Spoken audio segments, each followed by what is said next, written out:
It was not the damp chill of the basement that settled deepest into my bones, nor the faint, ever-present scent of mildew that clung to my clothes like a second, unwelcome skin.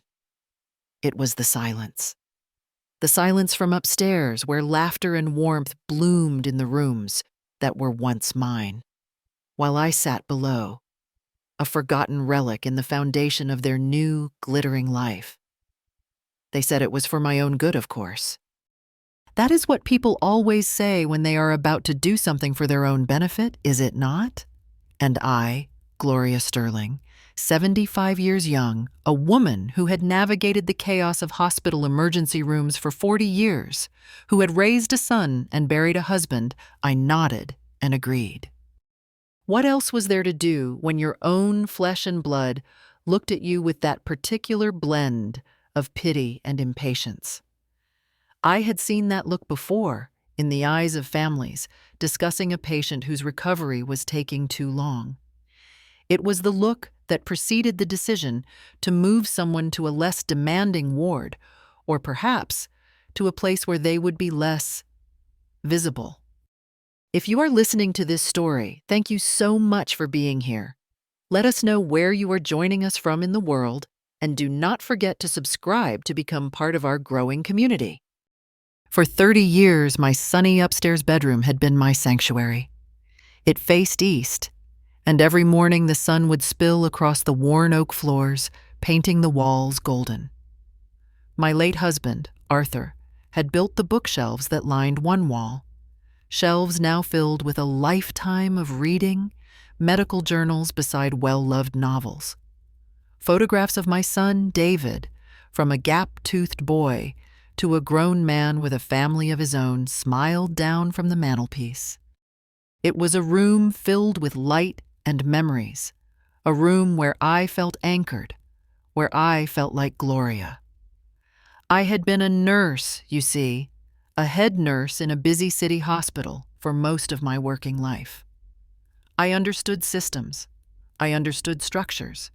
I understood how things were supposed to function, from the intricate workings of the human body to the plumbing of an old house.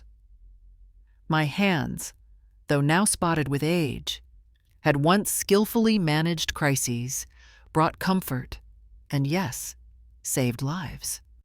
I had thought, in my retirement, that I would finally have time to simply be, to enjoy the peace I had earned. I lived with David and his wife Karen. Their house, a comfortable 2-story suburban home, had been our family home for decades. After Arthur passed, David had insisted I stay. "You should not be alone, Mom," he had said, and at the time, his concern felt genuine, a comfort. Karen, younger than David by a good 10 years, had always been pleasant enough, in that surface way some people have. She was meticulous about her home, her appearance, and increasingly, it seemed, about how my presence fit into her vision of their perfect family life. My modest Social Security income, along with a small pension, went into a joint account. "It is just easier this way, Gloria," Karen had explained when she first set it up. "I can manage the household bills, make sure everything is taken care of for you. You will not have to worry about a thing."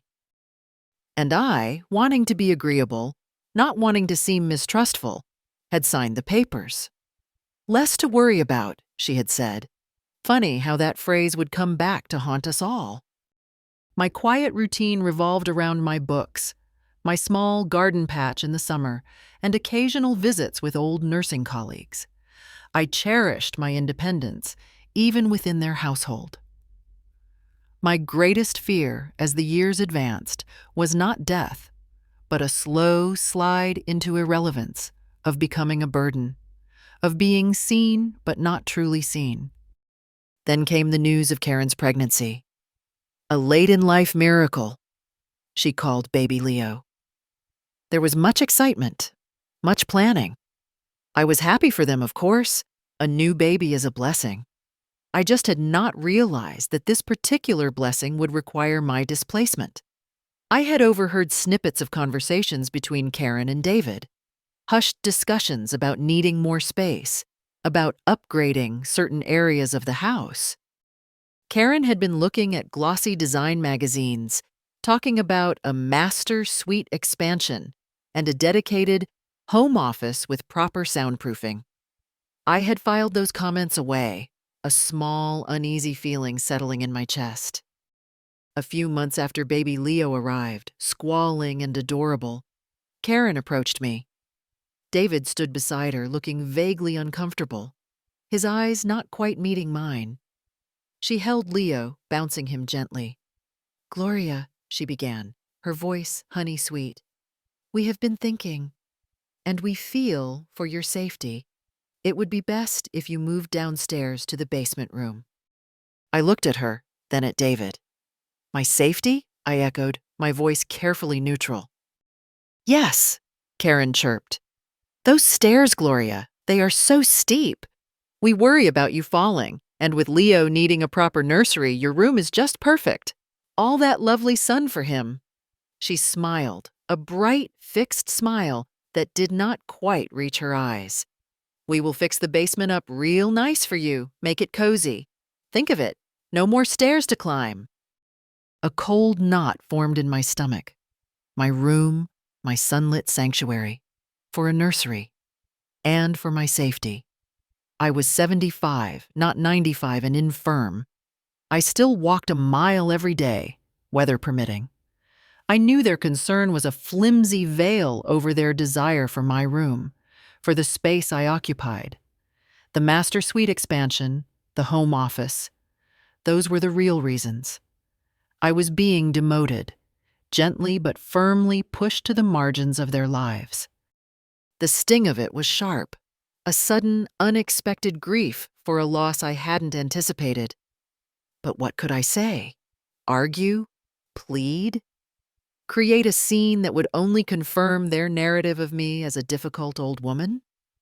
I looked at David, searching for some sign of support, some flicker of understanding. He just shifted his weight, offering a weak smile. "It will be good, Mom. Quieter down there, too."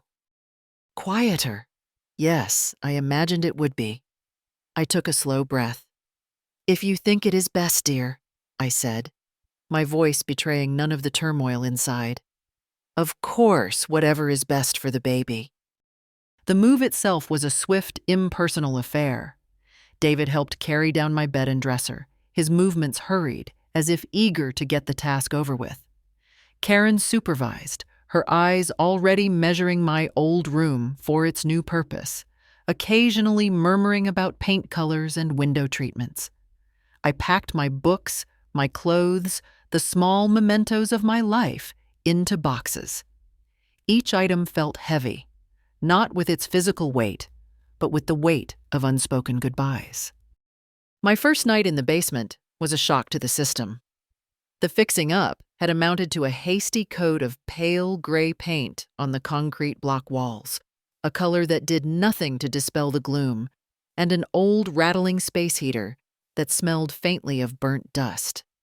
The single small window, set high in the wall, offered a view of the dirt around the house's foundation. It was cold. Not just cool, but a penetrating damp cold that seemed to emanate from the concrete floor itself. The air was thick with the smell of mildew and something else, something earthy and old. I lay in my bed, listening to the muffled sounds from upstairs, the creak of floorboards as they moved about, the distant murmur of their television, the occasional cry from baby Leo. It felt like being buried alive. I could not sleep. My mind, always active, raced. I thought of my years in the hospital, of the importance of proper environmental controls, especially for the vulnerable. And then, as my eyes adjusted to the dim light filtering from the small window, I saw it. Running along the low ceiling, just a few feet from the head of my bed, was an exposed metal pipe. It was thicker than the other pipes I could discern in the dimness, and it seemed to lead upwards, towards the main floor.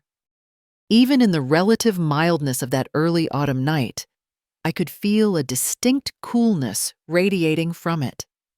I got out of bed, my feet shrinking from the cold concrete, and reached up to touch it.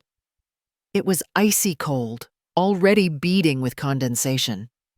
A thought, unbidden and unwelcome at first, flickered at the edge of my consciousness of vulnerability. Not mine, but the house's, and by extension, theirs. It was not a plan, not yet, just an observation. The kind of observation a nurse, trained to notice every small detail, every subtle change, might make. They tucked me away in the cold, dark earth beneath their feet, thinking I would quietly fade. But they forgot. Some things do not fade in the cold. Some things just bide their time. What would you have done if you were in my shoes, listening to their footsteps above your head every night? Life in the basement settled into a grim routine. The damp chill was relentless. I requested a better heater several times. David would say, "I will look into it, Mom, I promise." His voice always tinged with a distracted air. Karen was more direct. "Oh, Gloria, it cannot be that bad," she would say with a dismissive wave of her hand, usually on her way out, dressed impeccably. "Just use an extra blanket."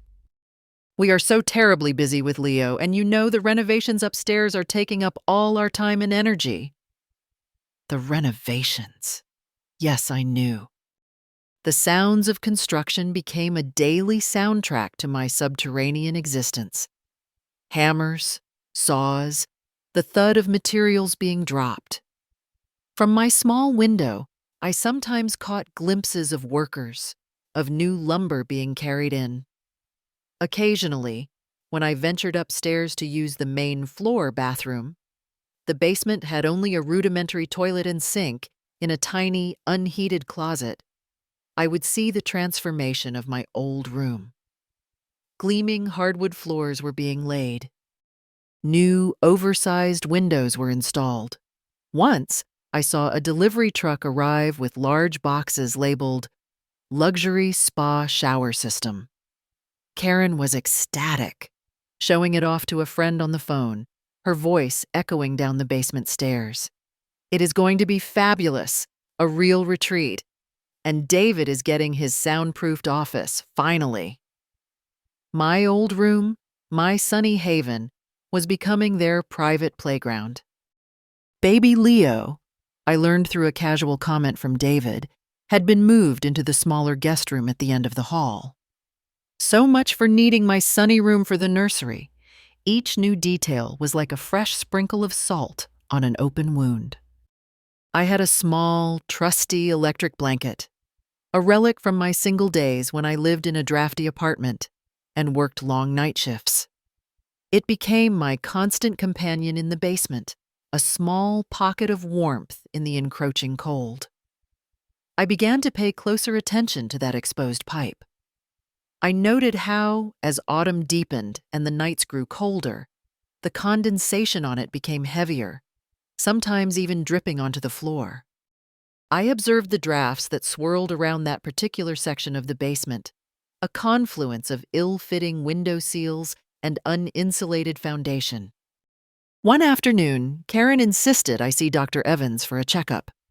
"Just to make sure everything is all right, dear," she said, her tone implying concern, but her eyes holding a calculating glint. "With you being down in the basement and all, we want to be sure you are not struggling." Struggle. An interesting choice of words. I knew what she was really thinking. Perhaps I was becoming frail. Perhaps the doctor would suggest I needed more care, more management.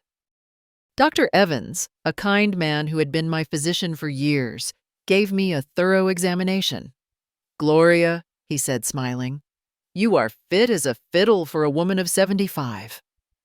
A bit of arthritis in the hands, perhaps, but your heart is strong, blood pressure excellent. Keep up those walks." Karen had accompanied me, ostensibly to help, but mostly, I suspected, to hear the verdict firsthand. When Dr. Evans pronounced me healthy, her smile tightened almost imperceptibly. On the way home, she was unusually quiet. That evening, when David asked how the appointment went, I just sighed softly. "Oh, it was all right, I suppose. Dr. Evans said I should try to avoid stress and get plenty of rest." I did not mention the fit as a fiddle part. Let Karen think what she wanted. It was a small, almost childish act of defiance, but it felt good. It also planted a seed. If they believed I was becoming a little forgetful, a little muddled by age and the stress of basement living, perhaps that could be useful. Autumn bled into early winter. The leaves fell, and the wind developed a sharper bite. The basement grew colder still. The old space heater, even when running constantly, did little more than stir the frigid air. I made a few more gentle complaints. "It really is quite chilly down here, David," I would say. "Are you sure the main furnace is reaching this far?" "You are tougher than that, Mom," he would reply, attempting a jovial tone that fell flat. "A little cold never hurt anyone, right?" Karen would simply raise an eyebrow if she overheard, as if my discomfort was an affront to her hospitality. Under the guise of an old woman's rambling curiosity, I would ask David about the house's insulation, the layout of the plumbing. "This old house," I would muse. "I wonder how they ran all the pipes back then." He would offer vague answers, preoccupied with his phone or the television. But Karen, one day, proudly mentioned the new spa bathroom upstairs. "It has all this special PEX piping," she boasted to a visiting friend, loud enough for me to overhear from the kitchen. Supposedly, it is much better in cold weather, but it was frightfully expensive. PEX piping. I filed that away. Less prone to bursting than copper, perhaps, but not invincible. Especially if the surrounding temperature dropped low enough for long enough. My knowledge from years of dealing with hospital maintenance issues, with frozen pipes in ancient hospital wings during bitter winters, was surprisingly relevant. The first real snow of the season arrived, a light dusting that soon melted. But the weather forecasters began to speak of something more ominous on the horizon. A Siberian Express, they called it. A polar vortex event that promised to bring record low temperatures, heavy snowfall, and biting winds. The news was filled with warnings. Stock up on supplies, check your heating, protect your pipes from freezing. Upstairs, David and Karen sprang into action. I heard them bustling about, checking the seals on their new windows, programming their smart thermostat to maintain a toasty 72 degrees on the main floors. They made multiple trips to the grocery store, stocking up on food, batteries, and bottled water. Karen even bought extra formula for Leo, just in case. They were a flurry of preparedness. But not once did either of them come down to the basement to check on its heating, or lack thereof. Not once did they ask if my old space heater was adequate for what was coming. I was, it seemed, entirely forgotten in their preparations. And as I sat there, on my bed, the electric blanket pulled up to my chin, listening to their preparations, a quiet, grim resolve solidified within me. It was not a sudden burst of malice, not a cackling desire for revenge. It was something colder, more deliberate. It was the culmination of months of small indignities, of feeling invisible, of being relegated to the damp and the dark. They had made their choices. Now, I would make mine. The storm hit with a vengeance, just as predicted. Snow swirled, driven by a howling wind that rattled the small basement window. The temperature plummeted. That first night of the storm, I accidentally unplugged my noisy, inefficient space heater. I told myself the rattling was keeping me awake. The next morning, I forgot to plug it back in. And the next. The official temperature outside dropped to 10 degrees Fahrenheit, then 5, then 0, with wind chills far below that. I bundled myself in layers: thermal underwear, 2 pairs of socks, a woolen sweater over a flannel nightgown, all under my faithful electric blanket, and several heavy quilts. I drank cup after cup of hot tea, brewed on a small, ancient hot plate I had quietly brought down with my belongings, a relic from my first apartment. I was cold, yes, undeniably cold. But it was a familiar cold, a manageable cold. I thought of the long night shifts in drafty hospital corridors, of winters when the heating system sputtered and died, and we nurses just put on extra sweaters and kept going. I was resilient. I knew how to conserve warmth, how to endure. And I knew that directly above the unheated section of the basement where the drafts were worst, where that exposed pipe ran, was their brand new, luxurious spa bathroom.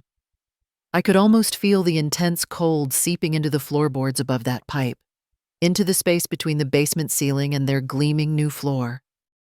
3 days into the storm, the world outside was a frozen landscape.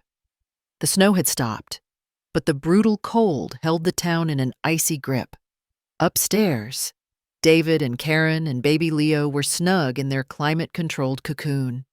Occasionally, David would shout down the basement stairs, "You okay down there, Mom?" His voice sounded distant, muffled.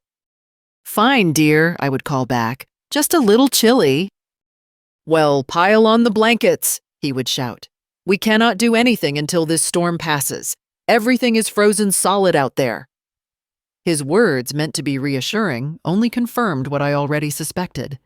They had no intention of addressing the basement's cold until it was convenient for them. If ever. That afternoon, needing to retrieve a book I had left on the kitchen counter, I made the trip upstairs. Karen was on the phone, complaining to a friend about being cooped up. As I passed her, she gestured vaguely towards me and said into the phone, "Oh, Gloria is fine. Tough as old boots, that one. Honestly, I think she barely notices the cold down there anymore." I said nothing. Back in the basement, I checked the pipe. It was no longer just cold. It was visibly frosted, a delicate lacework of ice crystals clinging to its metallic surface. My little experiment was proceeding exactly as I had anticipated. A few days before the storm, I had decided I needed a new, warmer pair of slippers. My old ones were worn thin. I had seen a pair I liked in a mail-order catalog. Accessing the joint account, the one Karen managed for me, always involved a small interrogation. When I mentioned needing to order the slippers, Karen had sighed dramatically. "Gloria, really? More spending? We need to be careful with your money, you know. Things are tight with the baby and all the renovation overruns." "They are just slippers, Karen," I had said calmly. "My feet get cold." Her look implied that my cold feet were a personal imposition on her financial planning. The exchange, though minor, had been the final straw regarding my finances. The very next day, I had made a quiet phone call to the Social Security Administration. I explained that I had recently moved, a slight bending of the truth, as I was still in the same house, albeit a different part of it, and wished to update my contact details and request the necessary forms to have my benefits deposited directly into my own private savings account, an account I had maintained separately for years. The forms had arrived just before the storm hit. They were now filled out, signed, and sitting in a stamped envelope on my small bedside table. The 4th morning of the deep freeze dawned clear and fried terribly cold. The wind had died down, but the air outside was like shattered glass. I was awake early, as usual, huddled under my blankets. And then I heard it. A sharp, distinct thump crack from the ceiling, just a few feet from my bed. It was not loud, but it was unmistakable. It was followed by a faint hissing sound, and then the drip, drip, drip of water. It was not directly over my bed, thankfully, but in the area where the exposed pipe ran, the area directly beneath their new bathroom. Water began to seep through the thin ceiling panels, darkening them in patches.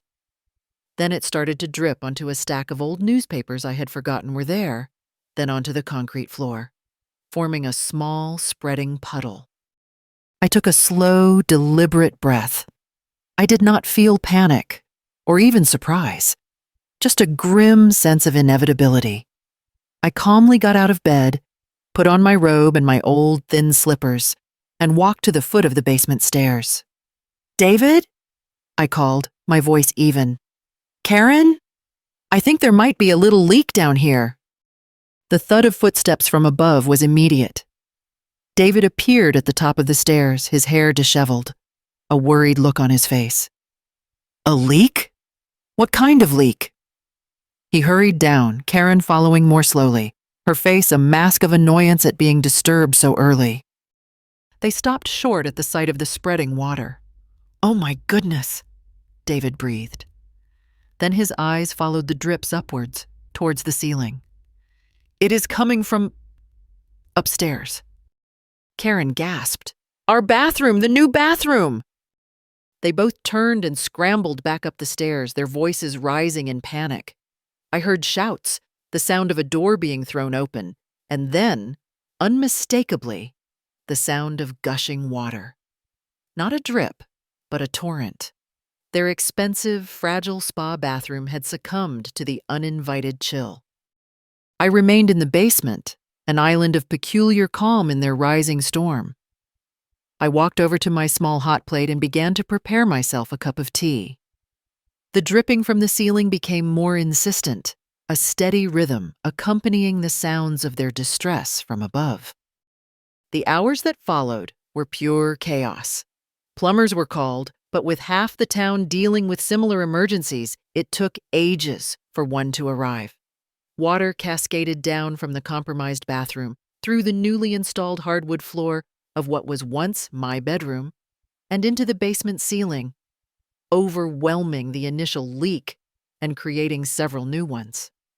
The beautiful new floors buckled and warped. Water dripped onto electrical fittings, causing lights to flicker and die. David was frantic, trying to mop and bail, shouting into his phone at the insurance company. Karen was in tears, wailing about her ruined sanctuary, her voice shrill and accusatory. And through it all, I sat in my old armchair, sipping my tea, a shawl wrapped around my shoulders. When Karen finally stormed down to the basement, her face streaked with mascara, her eyes blazing, she rounded on me. "This is somehow your fault," she shrieked. "If you had told us the heater was broken properly, if you had warned us it was so cold down here, this would not have happened." I looked at her, my expression calm, perhaps a little weary. "I did mention it was cold, dear," I said softly, several times. "And the little heater I had was very old, hardly up to this kind of weather." I paused, then added, my gaze sweeping around the damp, chilly basement. "But I am surprised such a new, expensive bathroom, with all that special piping, would be so fragile." Then I delivered the line that had been forming in my mind for days. "You know," I said, my voice still quiet but carrying a new weight, "when I worked in the emergency room, we often had to give intravenous fluids to hypothermia patients during winters like this, people found exposed to the cold. It feels almost like that down here sometimes, without proper heating." The accusation, unspoken yet perfectly clear, hung heavy in the damp air. Karen's mouth opened, then closed. She could not blame me for the burst pipe without admitting that they had knowingly left me in dangerously cold, substandard conditions. David, who had come halfway down the stairs, stopped, his face etched with a mixture of frustration and dawning shame. Karen looked furious, but for once she was silenced. In that moment, watching their distress, their helplessness, I felt a surge of something that was not triumph exactly, but a profound sense of vindication, a quiet strength. They could not touch me with their blame. I had weathered their neglect, their dismissiveness, their manufactured concern, and now they were weathering a storm of their own making. I thought of the stamped envelope on my bedside table, the forms neatly filled out. The real chill for them was indeed yet to come. The house remained in a state of disarray for weeks. The initial gush of water had been stopped, but the damage was extensive. Giant industrial fans whirred day and night, trying to dry out the sodden floors and walls. The smell of damp plaster and incipient mold permeated every room. Insurance adjusters came and went, their expressions grim, their pronouncements about coverage filled with caveats and exclusions. David was perpetually stressed, snapping at Karen, who in turn oscillated between tearful despair over her ruined spa bathroom and simmering resentment directed at the universe in general and, I suspected, at me in particular, though she dared not voice it directly anymore. I continued my quiet routine in the basement. It was still cold, perhaps even colder now with the dampness, but their preoccupation with the upstairs disaster meant I was largely left alone. When Karen did venture down, usually to complain about the slow pace of repairs or the intransigence of the insurance company, I would offer bland, unhelpful observations. My, I might say, looking at a new patch of discoloration on the wall. Mold grows quickly in the damp, does it not? We used to see that in the old hospital wing, or, such a shame about those beautiful hardwood floors. Wood is so susceptible to water, is it not? Each innocent comment seemed to land like a tiny, sharp pebble. One morning, after the worst of the cleanup was done, but before any significant repairs had begun, I took a quiet walk to the corner mailbox and posted my letter to the Social Security Administration. It felt like closing a chapter, a very long and rather unpleasant chapter. Several weeks later, the financial realities of the situation began to truly bite. The insurance company, after much back and forth, agreed to cover some of the damage, but there was a hefty deductible, and many of the luxury upgrades in Karen's spa bathroom were not fully covered under their standard policy. Contractors' estimates for the repairs were eye-watering. Karen was poring over bills at the kitchen table, her face tight with anxiety, when she decided to transfer funds from the joint account. Gloria's account, as she often called it when she wanted to emphasize its purpose for my care, to cover an immediate payment to a plumber. She logged into the online banking portal. I was in the living room reading, but I could hear her sharp intake of breath. A moment later, she muttered, "That cannot be right." Then more urgently, David, come here!" David emerged from his makeshift office in the dining room, looking harried. "What is it, Karen?" "The money," she said, her voice rising. "Gloria's Social Security payment. It is not there. It should have been deposited 3 days ago." "Are you sure?" David asked, peering over her shoulder at the laptop screen. "Maybe it is just delayed because of the storm or something with the banks." "No, it is always regular as clockwork," Karen insisted. "Something is wrong." She snatched up the phone and, after a frustrating navigate through an automated menu, finally got through to a representative at the Social Security Administration. I could hear her side of the conversation, growing increasingly agitated. "Yes, Gloria Sterling. Social Security number. Yes, that is her. What do you mean the payment was made? To which account? A private account? What private account? Since when?" Her voice cracked on the last question. She listened for another moment, her face paling. "She requested a change. When did she request this?" She slammed the phone down, her hand trembling. She turned to me, her eyes blazing with a mixture of disbelief and fury. "Mother Gloria," she said, her voice dangerously low, Why did you change your Social Security deposit without telling us? We were relying on that money. We have so many expenses right now because of this disaster. I carefully placed my bookmark in my novel and looked up at her, my expression serene. David stood frozen by the table, watching us. "Oh, that?" I said, as if it were a minor detail I had almost forgotten. "Well, dear, you and David have always said I should not worry my head about finances, that you would manage everything so I would not have to be burdened. So, I decided to take that particular burden off your shoulders completely. It seemed the sensible thing to do."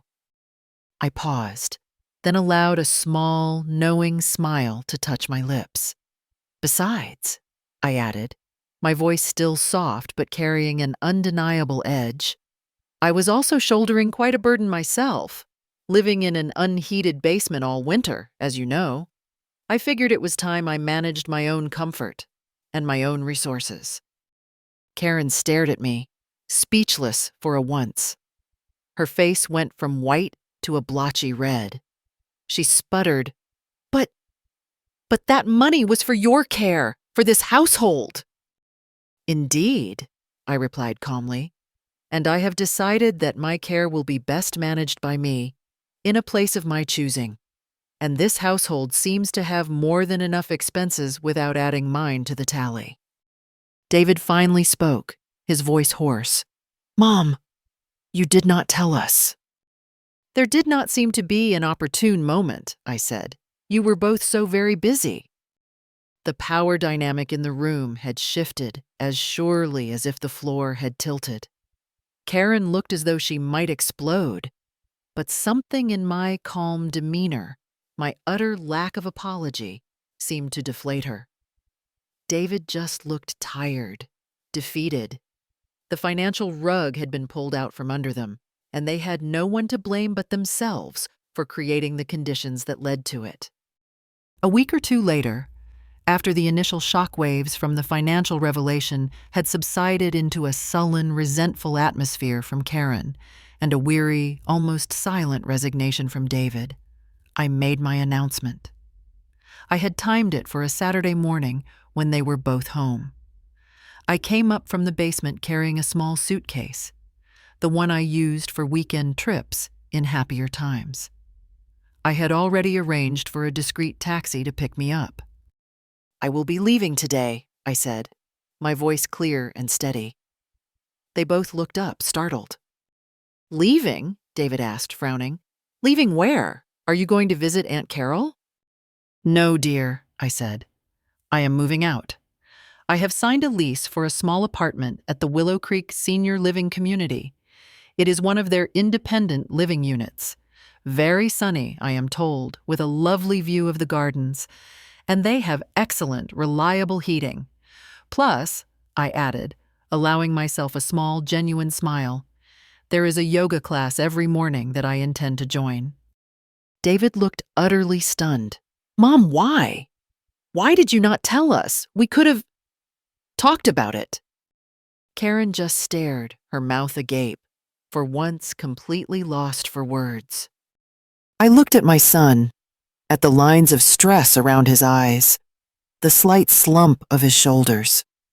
There was no triumph in my heart, only a quiet sadness for what our relationship had become, and a profound sense of relief for what I was about to reclaim. "David, dear," I said gently, "we did talk, or rather you and Karen talked, and I listened. For a long time I thought I needed your help, your presence, to navigate my old age successfully. I thought family was the most important thing." I paused, taking a breath. "But I have learned something important these past few months, living down there in the cold and the damp." I looked around the living room, at the signs of ongoing repairs, the lingering scent of mildew. "I have learned that sometimes what an old woman needs most is not to be managed or protected or even loved in a way that diminishes her. Sometimes all she truly needs for a comfortable old age is not a big family around her, but a good, reliable thermostat. and the wisdom and the means to control it herself. My new apartment at Willow Creek was small, yes, but it was perfect. It consisted of a sunny living area with a large window overlooking a beautifully tended courtyard filled with late winter flowers, a cozy bedroom, a small, efficient kitchenette, and a bathroom with gleaming fixtures, and, most importantly, a wonderfully responsive heating vent. The chill that had seeped into my bones over the long winter in the basement began to recede almost immediately. The silence here was different, too. It was not the isolating silence of being forgotten beneath a bustling household. It was a chosen peace, filled with the distant, pleasant sounds of other residents going about their lives. I unpacked my few cherished belongings, my books, Arthur's photograph, a small porcelain bird he had given me. I made myself a cup of tea in my own little kitchen, using my own kettle, and sat by the window, feeling the weak winter sun on my face. I was no longer a relic in the foundation. I was Gloria Sterling, a woman reborn into her own life, on her own terms. I thought of David and Karen, left in their damaged, expensive house, struggling with repairs, finances, and undoubtedly, their own strained relationship. Their luxury suite had become a monument to their short-sightedness. Perhaps in time David would understand. Perhaps not. But that was their story now, not mine. They thought that by putting me in the basement, they were putting me in my place. And in a way, they were right. It was the place where I finally remembered who I was. Not just an old woman, not just a mother, but Gloria. A woman who knew how to survive a chill, inside and out. And sometimes, the greatest act of self-love is to simply walk away from those who make you feel cold, and to find your own warmth, your own light, and yes, your own thermostat. Thank you so much for joining me for Gloria's story. We hope it resonated with you.